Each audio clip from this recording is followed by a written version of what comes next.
That is champagne, not gold.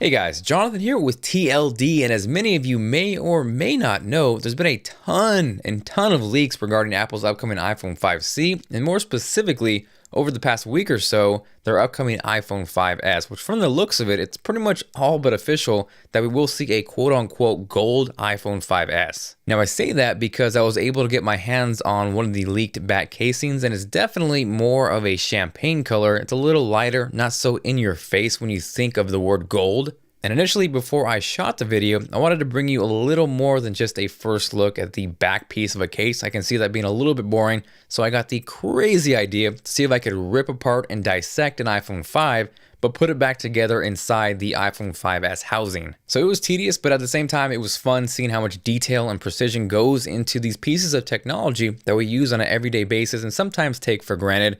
Everything was looking good. I got it down pretty much to the bare bones, and then I ran into some roadblocks. The biggest roadblock, which really kind of stopped me from moving forward, was the fact that if you look at them side by side, the iPhone 5 on the left, the iPhone 5S on the right, is that the actual slots where you would screw in and secure the logic board, they're in a completely different spot, and not only that, they're actually moved over to the right.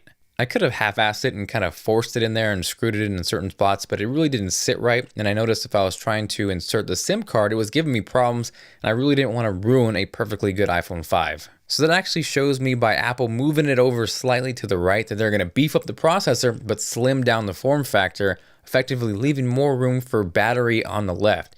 If you notice, right now on the iPhone 5, the battery kind of just goes right to those screw slots, and by putting the same battery into the iPhone 5 housing, you can see there's a little more space for battery, which is definitely a good thing. Aside from that, there was a few small differences like the inner screws towards the top. Those were slightly different as well, and you can obviously see the cutout for the flash is different on the iPhone 5S, which obviously means we should see a much improved flash. On the outside, however, everything pretty much looks identical. The lightning port, the speakers, the headphones, the SIM card slot, even the buttons, they're all placed the same. We just really see those tweaks and differences on the inside. So at the end of the day, while I really wanted to bring you guys a fully functional iOS 7 equipped gold champagne iPhone 5S Frankenstein prototype, like I said, I did not want to destroy a perfectly good iPhone 5, but hopefully you appreciate the effort, the insight, and if you did and you are feeling like being awesome, make sure to hit that like button and let me know what you guys think of the quote-unquote gold or actually champagne iPhone 5S. From actually looking at it, it actually looks a lot nicer than I thought it would be, and I actually may consider picking one up for the iPhone 5S launch. Aside from that, thank you guys very much for watching. If you are not subscribed, go ahead and click right here to do so you do not miss out on any future iPhone 5S, 5C,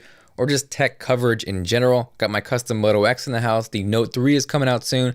It is going to be one hell of a close to 2013 with all the technology coming out. So again, thank you guys, and I will see you later.